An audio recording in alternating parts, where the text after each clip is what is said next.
Hi అండి, welcome to mummies kitchen. Mummies కిచెన్లో ఈరోజు రెసిపీ వచ్చేసి స్ట్రీట్ స్టైల్లో బండి మీద అమ్మే మెత్తని పకోడీ ఎలా తయారు చేయాలో చూసుకుందాం. దీనికి ఒక బౌల్ తీసుకొని బౌల్లో చిన్నగా తరిగిన ఉల్లిపాయలు వేసుకోవాలి.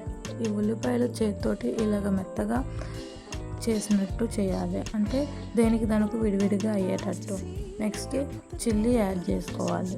నెక్స్ట్ కరివేపాకు యాడ్ చేయాలి. సాల్ట్ 1 స్పూన్ యాడ్ చేయాలి. నెక్స్ట్ మీ రుచికి తగినంత కారం యాడ్ చేయాలి. కారం వద్దు అనుకుంటే చిల్లీసే ఎక్కువ యాడ్ చేసుకోండి. నెక్స్ట్ వాము యాడ్ చేయాలి. వాము మనకి డైజెషన్కి చాలా యూజ్ అవుతుంది.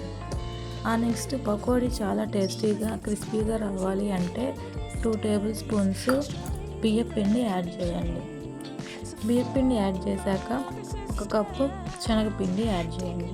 ఇవి మొత్తం ముందే మనం చేతితోటి కొంచెం మిక్స్ చేసుకోవాలి, ఎందుకంటే డైరెక్ట్గా వాటర్ పోస్తే కారం ఉప్పు ఇవన్నీ మొత్తం అంతా పిండికి పట్టుకోదు. కాబట్టి ఇలాగా ముందు మిక్స్ చేసుకున్నాక తర్వాత కొంచెం కొంచెం వాటర్ వేసుకుంటూ మనకు కావాల్సిన కన్సిస్టెన్సీలో రావాలి. కన్సిస్టెన్సీ ఇలా ఉంటేనే మనకి ఆయిల్ పీల్చకుండా ఉంటుంది. మరీ గట్టిగా కలిపితే ముద్దగా పడుతుంది. సో దీనికి మెయిన్గా కొంచెం వంట సోడా యాడ్ చేయాలి. వంట సోడా యాడ్ చేస్తేనే మనకి మెత్తని పకోడీ కొంచెం లోపల బాగుంటుంది. నెక్స్ట్ ఒక ప్యాన్లో ఆయిల్ పెట్టుకొని ఆయిల్ ఇలా హీట్ అయ్యేటట్టు చూసుకోండి. మీడియంలో హీట్ అయితే చాలు. నెక్స్ట్ నేను చూపిస్తున్న విధంగా మీరు మెత్తని పకోడీ వేసుకోండి. మీకు బజ్జీలా రౌండ్గా కావాలన్నా వేసుకోవచ్చు.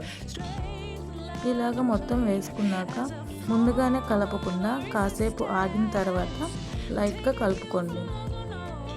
మీడియం ఫ్లేమ్లోనే పెట్టుకొని మంచిగా లోపల మొత్తం కుక్ అయ్యేటట్టు ఫ్రై చేసుకోండి. ఇలా ఫ్రై అయ్యాక మనము వడగట్టేసేయాలి.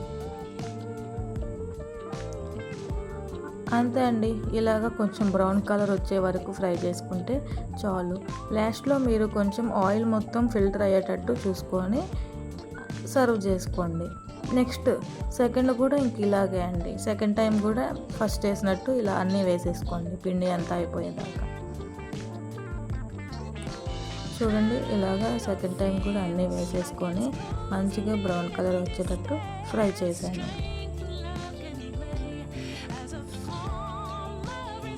చూసారా, ఆయిల్ కొంచెం కూడా పీల్చకుండా ఎంత టేస్టీగా ఎంత కలర్ఫుల్గా ఉన్నాయో. ఇంతే అండి, మెత్తని పకోడీ స్ట్రీట్ బండి స్టైల్లో యూజ్ చేస్తారు. అదే మనం బయట కొంటే వాళ్ళు ఏ ఆయిల్ యూజ్ చేస్తారా ఎలా అని భయపడతాం. కానీ ఇంట్లో పిల్లలకి ఇలా మెత్తని పకోడీ చేసి పెట్టండి, చాలా టేస్టీగా తింటారు.